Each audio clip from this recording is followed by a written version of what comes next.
Hello student, आज की video हम पढ़ेंगे सविनय अवज्ञा आंदोलन। सविनय अवज्ञा आंदोलन होता है कि सरकार द्वारा बनाए गए कानून का विरोध करना, इसके अंतर्गत आते हैं। बहुत सारे भारतीयों ने कहा कि अगर हमें ब्रिटिश सरकार का विरोध करना है तो हमें प्रांतीय परिषदों के चुनाव में हिस्सा लेना पड़ेगा। बहुत सारे भारतीयों की ये सोच थी कि हमें अगर ब्रिटिश शासन का विरोध करना है तो हमें क्या करना पड़ेगा, राज्य की जो सरकारें होती हैं उनमें हिस्सा लेना पड़ेगा। इसी के चलते CR दास और मोतीलाल नेहरू ने मिलकर 1922 में स्वराज पार्टी का निर्माण किया। पंडित जवाहरलाल नेहरू और सुभाष चंद्र बोस ने इनका साथ नहीं दिया, क्योंकि सुभाष चंद्र बोस और पंडित जवाहरलाल नेहरू ये चाहते थे कि हमें जो स्वतंत्रता प्राप्त होगी वो आंदोलन के सहयोग से होगी, ना कि राजनीति के साथ। आगे बढ़ते हैं। नमक यात्रा और सविनय अवज्ञा आंदोलन। इस आंदोलन में औपनिवेशिक कानूनों का उल्लंघन करना था। जो ब्रिटिश सरकार थी उनके कानून थे, उनका उल्लंघन करना होता था। गांधी जी ने सविनय अवज्ञा आंदोलन शुरू करने से पहले लॉर्ड इरविन जो वायसराय थे उनके सामने एक पत्र भेजा और उस पत्र में 11 मांगे लिखी हुई थी।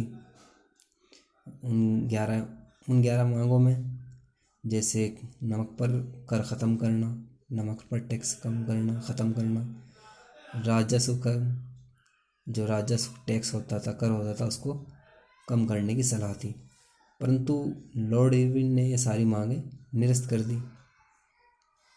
इसी के चलते ये आंदोलन गांधी जी ने शुरू कर दिया। सबसे पहले गांधी जी ने देश को बांधना आरंभ किया, देश को इकट्ठा करना शुरू किया। इसके लिए उन्होंने नमक को चुना।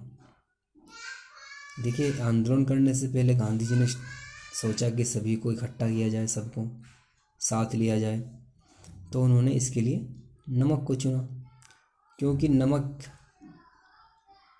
की सभी को ज़रूरत होती है। नमक को सभी इस्तेमाल करते हैं, सभी समुदाय, सभी जाति, सभी धर्म। इसलिए उन्होंने नमक कानून को तोड़ने के लिए दांडी यात्रा का आरंभ किया। ये यात्रा गांधी जी के 78 सहयोगियों के साथ मिलकर आरंभ की गई। ये यात्रा साबरमती आश्रम से 240 किलोमीटर दूर दांडी कस्बे में ख़त्म होनी थी। ये आंदोलन धीरे धीरे शक्तिशाली होता गया और जो गांधी जी यात्रा कर रहे थे, दांडी यात्रा, नमक यात्रा, उसमें लोग रास्ते से बहुत सारे जुड़ते चले गए, जिससे आंदोलन ज़्यादा शक्तिशाली हो गया। उस साल नमक अवैध तरीके से बहुत सारा नमक बनाया गया और नमक पर टैक्स देना बंद कर दिया गया। अब अंग्रेज़ों को ये चिंता होने लगी कि अब क्या किया जाए, तो उन्होंने इस आंदोलन को रोकने के लिए इस आंदोलन से जितने भी नेता लोग जुड़े हुए थे, बड़े नेता जुड़े हुए थे, सभी को पकड़ करके जेल में डालना शुरू कर दिया। इसी के चलते अप्रैल 1930 में गांधी जी के समर्पित साथी, जो गांधी जी के सबसे ख़ास दोस्त थे, खान अब्दुल गफ्फार खान को गिरफ्तार कर लिया गया और जेल में डाल दिया गया। जेल में डालने के बाद भीड़ में हिंसा भड़क गई और उन्होंने पुलिस की गोलियों का सामना करते हुए सड़कों पर उतर आए। जिस हिंसा में बहुत सारे लोग मारे गए थे। इसी के कुछ दिन बाद गांधी जी भी गिरफ्तार कर लिए गए और इसका विरोध और तेजी से जनता के अंदर फैल गया।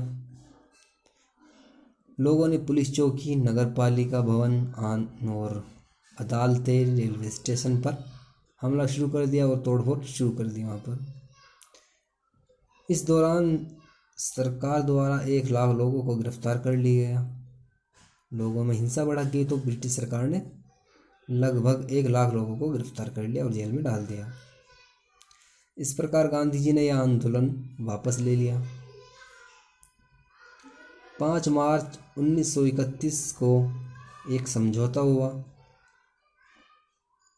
इस समझौते को गांधी इरविन समझौता कहा जाता है। और यह समझौता कब हुआ था? 5 मार्च 1931 को। इस समझौते के कारण क्या था? इस समझौते का जो गांधी जी ने किया था, गांधी जी चाहते थे, गांधी जी हिंसा को रोकना चाहते थे और जो लोग जेल में डाल दिए गए थे उनको रिहा कराना चाहते थे। और इस समझौते के बाद क्या होता है कि लंदन में एक गोलमेज सम्मेलन गठित किया गया। इस समझौते में कहा गया कि भारतीयों को उनका हक दिया जाएगा या उनके हक की बात की जाएगी। इस सम्मेलन में गांधी जी और सरोजिनी नायडू लंदन के लिए रवाना हुए, परंतु भारतीय पक्ष में कोई निर्णय नहीं लिया गया। इस समझौते में भारत के पक्ष में कोई निर्णय नहीं लिया गया और इनको खाली हाथ वापस लौटना पड़ा। और फिर 1934 ईस्वी में अवज्ञा आंदोलन आरंभ करना पड़ा, दोबारा ही शुरू करना पड़ा। उस समय लोगों में आंदोलन की भावना धीमी पड़ चुकी थी और इसमें भारतीयों ने साथ नहीं दिया। जो यह अवज्ञा आंदोलन दोबारा ही शुरू किया गया था, उसमें लोगों की भावना धीमी पड़ चुकी थी और भारतीय भी इसका साथ नहीं दे रहे थे ज़्यादातर। फिर भी गांधी जी ने इस आंदोलन को बढ़ाने के लिए एक नई चीज़ को जोड़ा गया, जिसको कहा गया सामूहिक अपनेपन का भाव। देखिए, सामूहिक अपनेपन का भाव क्या होता है? जैसे भारत में राष्ट्रवाद का विकास हुआ था, संयुक्त संघर्ष हुए, सांस्कृतिक प्रक्रिया हुई। संयुक्त संघर्ष जैसे 19वीं और 20वीं शताब्दी के मध्य जितने भी आंदोलन किए गए थे, सभी में सभी समुदाय ने मिलकर भाग लिया था। इसी एकता की वजह से संयुक्त संघर्ष की बात पूरे भारत में फैल गई। और सांस्कृतिक प्रक्रिया क्या होती है? 20वीं और 20वीं शताब्दी के मध्य भारत में रूपक, गीत, प्रतीक और चिन्ह आदि का निर्माण हुआ था। जैसे भारत माता की तस्वीर बंकिम चंद्र चट्टोपाध्याय ने गीत भारत माता की तस्वीर बनाई थी। किसने बनाई थी? बंकिम चंद्र चट्टोपाध्याय। भारत हमारी मातृभूमि है, ये नारा था। वंदे मातरम गीत था। तो ये सांस्कृतिक चीज़ें थी जिन्होंने हमारे देश को बांधा था और राष्ट्रवाद की भावनाएं लोगों के अंदर पैदा की थी। ऐसे ही प्रतीक है, जैसे भारतीय तिरंगा भी एक राष्ट्रवाद का प्रतीक है, एकता का प्रतीक है। बंगाल के स्वदेशी आंदोलन के दौरान तिरंगे को अपनाया गया था और इसमें 3 रंग थे, हरा, पीला और लाल।